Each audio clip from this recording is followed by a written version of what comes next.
You, John Fitzgerald Kennedy, do solemnly swear I, John Fitzgerald Kennedy, do solemnly swear that you will faithfully execute the office of President of the United States that I will faithfully execute the office of President of the United States and will, to the best of your ability, and will, to the best of my ability, preserve, protect, and defend the Constitution of the United States. preserve, protect, and defend the Constitution of the United States. So help you God. So help me God.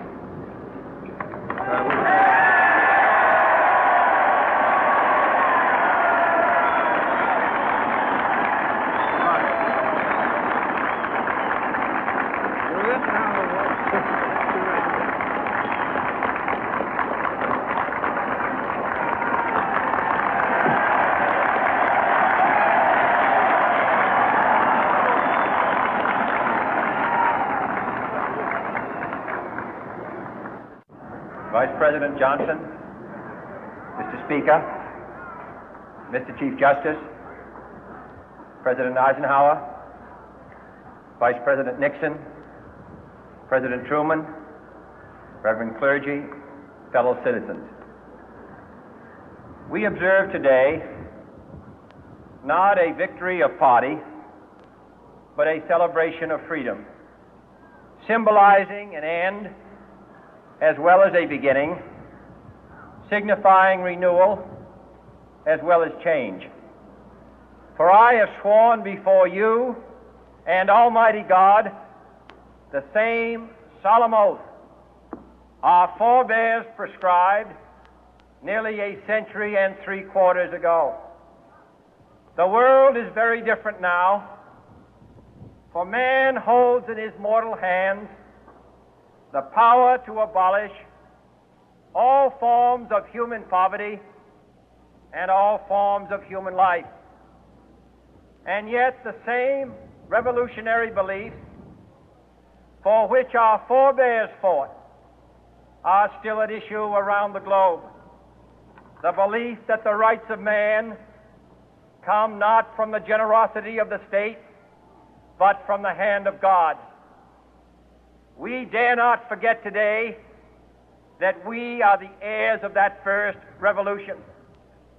Let the word go forth from this time and place to friend and foe alike that the torch has been passed to a new generation of Americans born in this century, tempered by war, disciplined by a hard and bitter peace, proud of our ancient heritage, and unwilling to witness or permit the slow undoing of those human rights to which this nation has always been committed and to which we are committed today at home and around the world.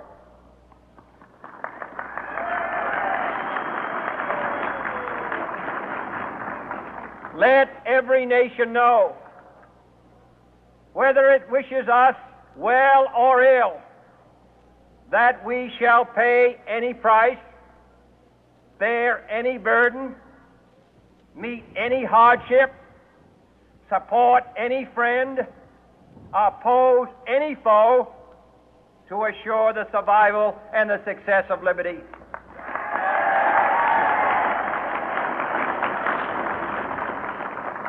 This much we pledge and more. To those old allies whose cultural and spiritual origins we share, we pledge the loyalty of faithful friends. United, there is little we cannot do in a host of cooperative ventures. Divided, there is little we can do, for we dare not meet a powerful challenge at odds and split asunder. To those new states whom we welcome to the ranks of the free, we pledge our word that one form of colonial control shall not have passed away, merely to be replaced by a far more iron tyranny. We shall not always expect to find them supporting our view, but we shall always hope to find them strongly supporting their own freedom, and to remember that in the past, those who foolishly sought power by riding the back of the tiger ended up inside.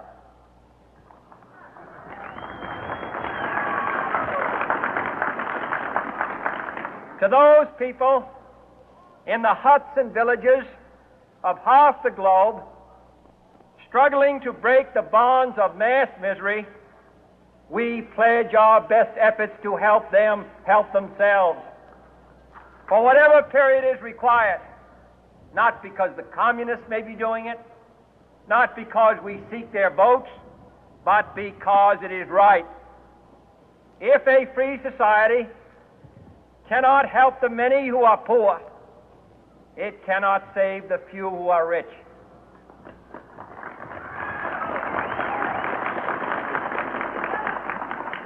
To our sister republics south of our border, we offer a special pledge to convert our good words into good deeds, in a new alliance for progress, to assist free men and free governments in casting off the chains of poverty.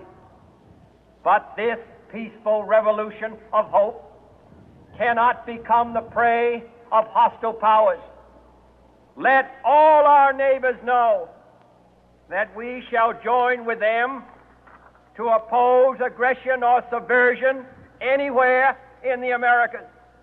And let every other power know that this hemisphere intends to remain the master of its own house.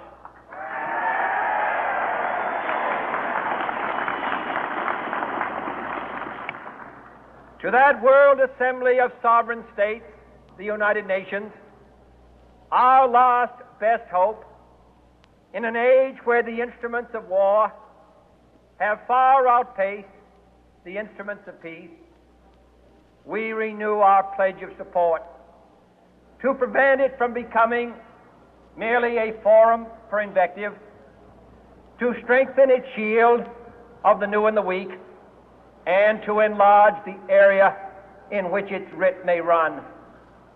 Finally, to those nations who would make themselves our adversary, we offer not a pledge, but a request that both sides begin anew the quest for peace.